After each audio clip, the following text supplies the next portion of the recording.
Bienvenidos, bienvenidas al Archivo de María. En el caso de hoy nos vamos a Saskatchewan, Canadá, el 25 de marzo de 2015. Eran las 6 de la mañana. Un hombre que paseaba cerca de un vertedero al borde de una urbanización de la zona sur de Saskatoon se topó con algo que le heló la sangre. Llamó al 911 sin pensárselo dos veces. Había encontrado el cuerpo de una chica joven tirado en el suelo. Estaba fría y presentaba marcas evidentes en el cuello. Llevaba puesta una chaqueta de cuero negra con sangre en la capucha. No tenía zapatos y el reloj que llevaba en la muñeca estaba hecho trizas. A simple vista estaba claro que había habido una pelea bastante violenta.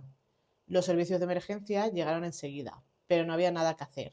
La joven había fallecido y todo apuntaba a que no fue un accidente. A unos pasos del cuerpo encontraron un cinturón azul oscuro con una hebilla grande. Y nada más, ni documentos, ni bolso, ni teléfono. La zona estaba desierta, así que la policía decidió publicar imágenes de su ropa y algunos tatuajes distintivos que llevaba, entre ellos un gran león en la espalda.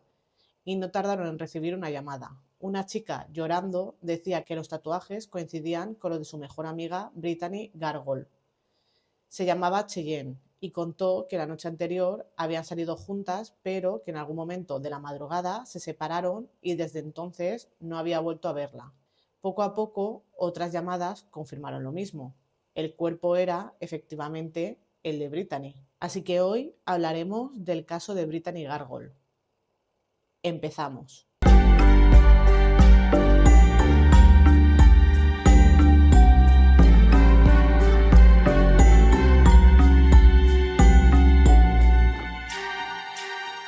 La investigación empezó aquella misma madrugada del 25 de marzo, cuando el cuerpo de Brittany Gargoll apareció en Cedarville Stage Road, a las afueras de Saskatoon.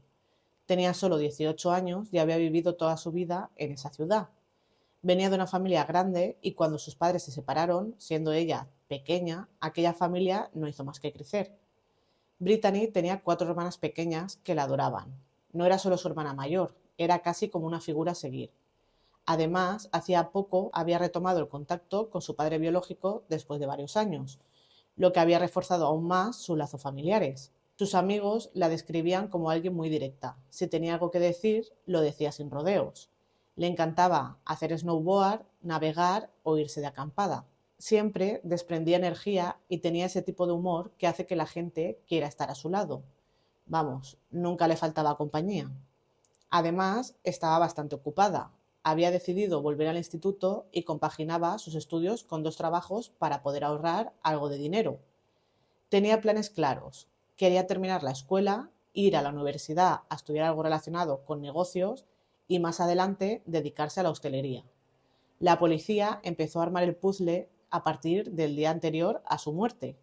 Ya sabían que Brittany había salido esa noche, lo que ayudó a acotar bastante la franja horaria en la que pudo ocurrir el crimen. La primera persona en declarar fue Natasha, una de sus amigas más cercanas desde hacía años. Natasha contaba que Brittany solía acudir a ella en busca de consejo. De hecho, cuando Brittany dejó el instituto, fue Natasha quien le animó a retomarlo y a mejorar sus notas. El 24 de marzo, Brittany le pidió algo de dinero para gasolina y Natasha se lo prestó. Le preguntó qué iba a hacer esa noche y Brittany le dijo que quedaría con unos amigos que igual terminaba en alguna fiesta. Luego le tocó hablar a Cheyenne, la mejor amiga de Brittany, desde hacía también muchos años, con quien había salido esa noche. Se habían hecho inseparables desde que Brittany conoció el pasado difícil que había tenido Cheyenne. Desde entonces eran uña y carne. Pasaban juntas casi todo el día y solían salir a tomar algo con frecuencia. Aquel día la noche empezó poco después de medianoche. Brittany subió un selfie de las dos justo antes de irse de casa. Cheyenne contó a la policía que estuvieron recorriendo varios sitios en el coche de Brittany. El primero fue una cervecería. Después pasaron por una fiesta en una casa y más tarde acabaron cruzando la ciudad hasta llegar a un pub. Cheyenne comentó que la fiesta en esa casa había sido un poco intensa y que después de eso los recuerdos empezaban a volverse algo difusos. Recordaba vagamente algo que ocurrió en el pub y tenía la sensación de que aquello podía estar relacionado con lo que le había pasado a su amiga. En ese bar, Brittany empezó a hablar con un chico que no conocía de nada. Se les veía que se llevaban bastante bien. Ella le pidió un mechero y lo invitó a unirse al grupo. Antes de que Cheyenne pudiera conocerle o saber más, Brittany y ese hombre se fueron juntos. No dijo a dónde iban ni dio más detalles. Cheyenne no llegó a saber su nombre. Tampoco pudo decir si se marcharon a pie o en coche, ni qué dirección habían tomado. Solo sabía que el hombre era blanco y que eso ocurrió hacia las 4 de la madrugada. Por algún motivo, Brittany tenía el móvil de Cheyenne esa noche y después de separarse, Cheyenne fue a casa de su tío, el que confirmó que ella fue sola.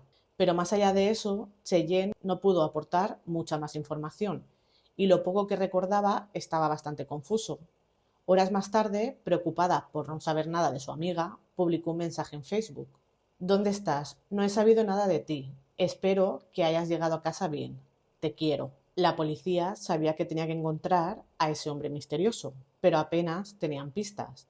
No está claro dónde apareció el coche de Brittany, pero cuando lo encontraron estaba hecho un desastre, lleno de polvo, con marcas oscuras en los laterales, tierra por todas partes y hierba alta enganchada a los neumáticos. El móvil de Cheyenne apareció en el coche de Brittany, lo que parecía confirmar que Brittany lo había cogido al salir del bar.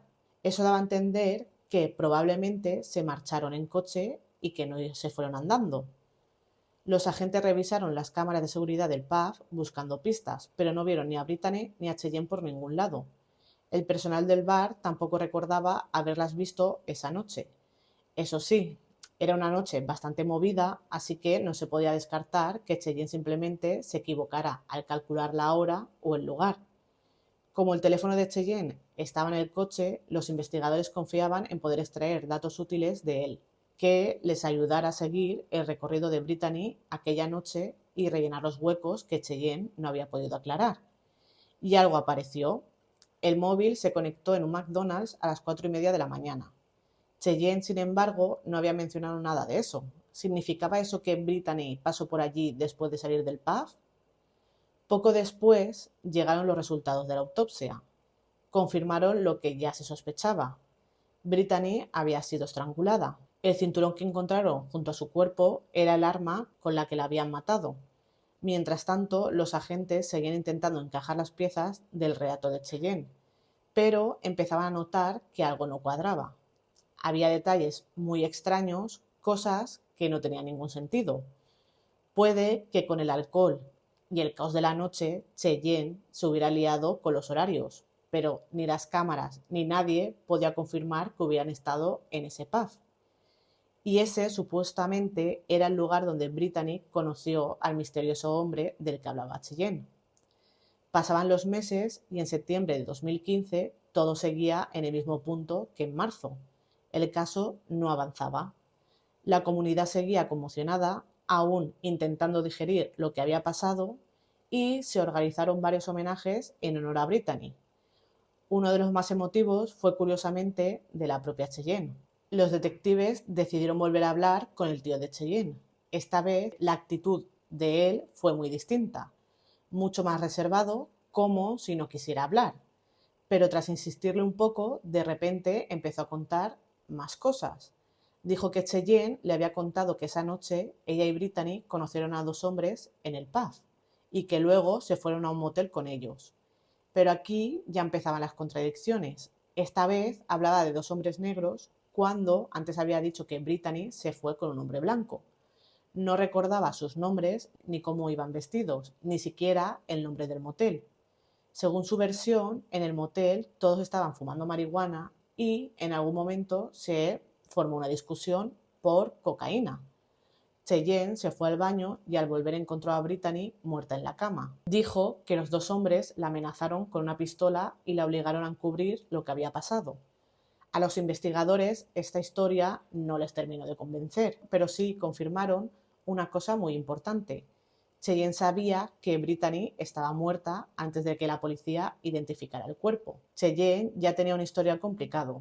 Desde los 12 años había acumulado más de 50 condenas.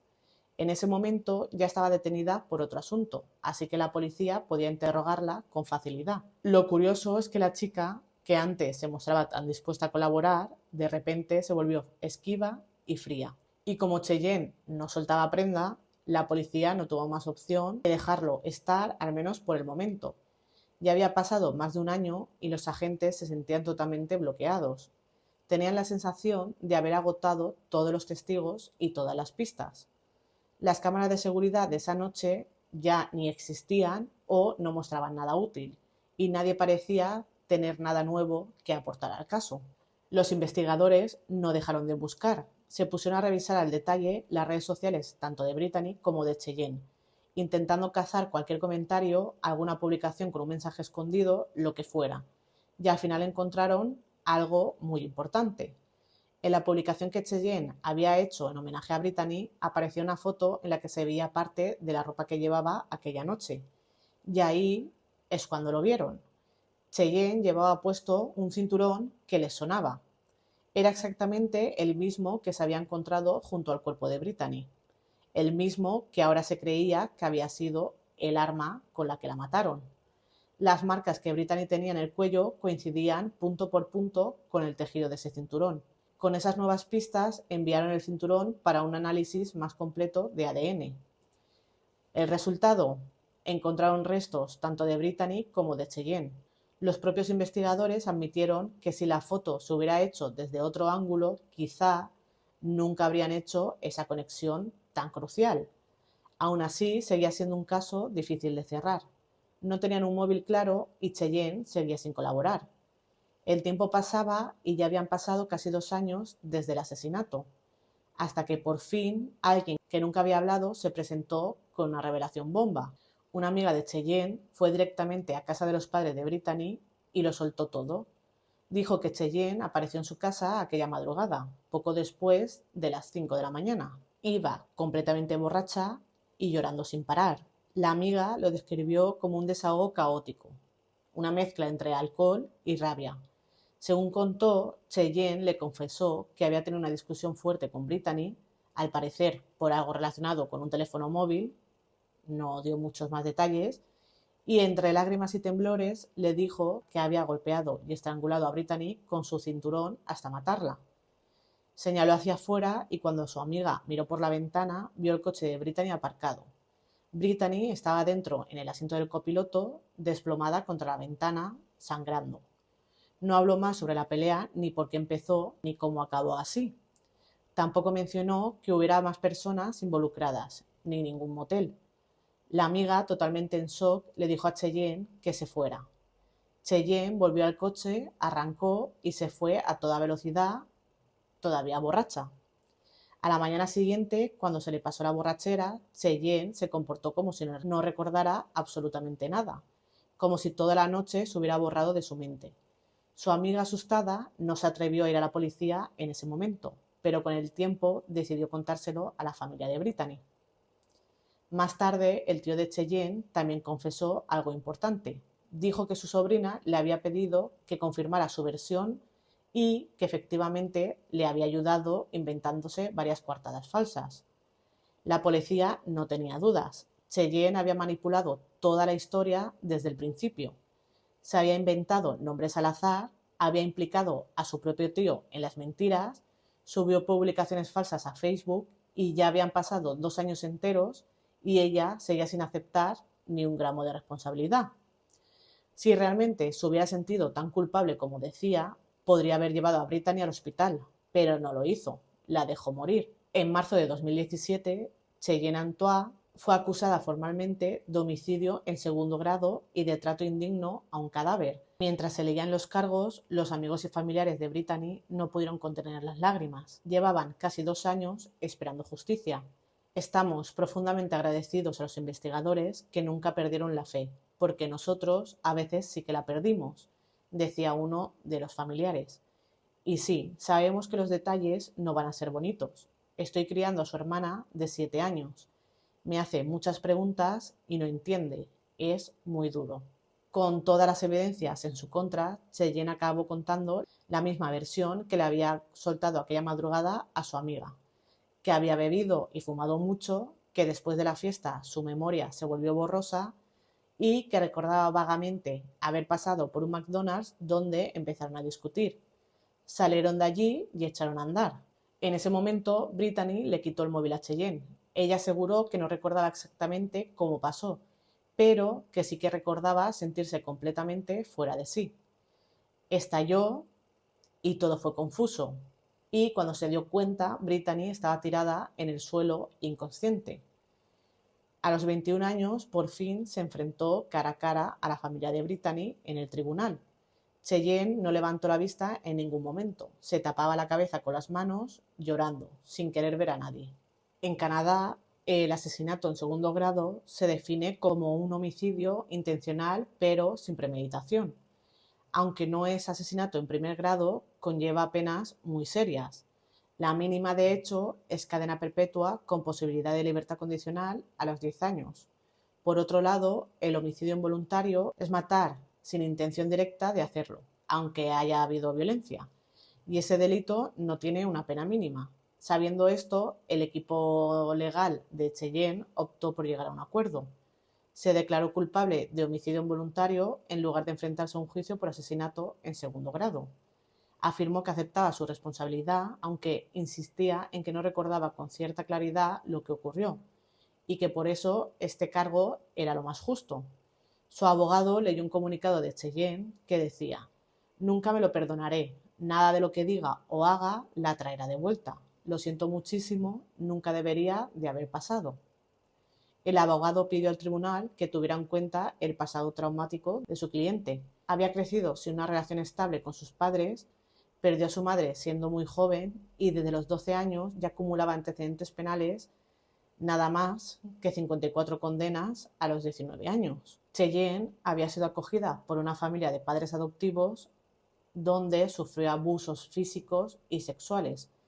Según explicó su abogado, apenas un mes antes de la muerte de Brittany había sido víctima de una agresión sexual, lo que provocó un repunte muy significativo en su consumo de drogas y alcohol.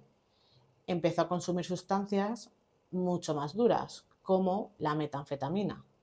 Aún así, muchos insistieron en que no se podía perder de vista un detalle fundamental. A pesar de lo mal que lo había pasado Cheyenne, Brittany siempre estuvo a su lado. Fue su apoyo incondicional. Le ayudaba a gestionar todas sus emociones, a encontrar estabilidad y a no perderse. Brittany era su única constante, la única persona en la que Cheyenne sabía que podía confiar pasara lo que pasara. Habría hecho cualquier cosa por ella. El abogado de Cheyenne lo resumió así: «Esto es simplemente una situación trágica donde el abuso de sustancias se fue de las manos. Mi clienta tenía problemas personales muy profundos que nunca llegó a tratar y, por desgracia, por una razón que quizá nunca sepamos, todo acabó en una tragedia para todos los implicados. Ella sabe que la familia de Brittany quería una explicación, una razón, pero lamentablemente no puede dársela». La policía y la fiscalía señalaron que Cheyenne en algún momento mencionó que la discusión pudo comenzar por un teléfono móvil, pero más allá de eso no se sabe nada con certeza. Cheyenne nunca ha querido hablar del tema. No está claro si lo recuerda, si lo ha bloqueado o si simplemente prefiere guardárselo. Y probablemente nunca se sepa. Cheyenne, con 21 años, fue condenada finalmente a 7 años de prisión. La jueza que dictó sentencia fue clara en su mensaje: «Necesitas participar en un programa de tratamiento en prisión que te ayude con tu adicción y tu ira. Honra a tu amiga convirtiéndote en una mujer positiva y productiva. Se lo debes». Aún hoy siguen sin resolverse muchas preguntas sobre lo que ocurrió aquella noche y por qué sucedió. Una de las personas implicadas dice no recordar nada y la otra ya no puede hablar. La familia de Brittany Gargoyle sigue intentando asimilar su pérdida. La describen como una joven llena de vida, alegre, comprometida y con todo un futuro por delante. Con la sentencia dictada y el caso cerrado legalmente, el expediente de Brittany Gargoyle se archiva, aunque algunos detalles seguirán sin respuestas. La justicia cumplió su parte y ahora es momento de seguir adelante. Ya está aquí el caso de hoy. Ponedme en comentarios qué opináis sobre este caso. Si os ha gustado, me ayudaréis mucho con un like. Si no queréis perderos casos como este, suscribiros y nos vemos en el próximo vídeo. Chao.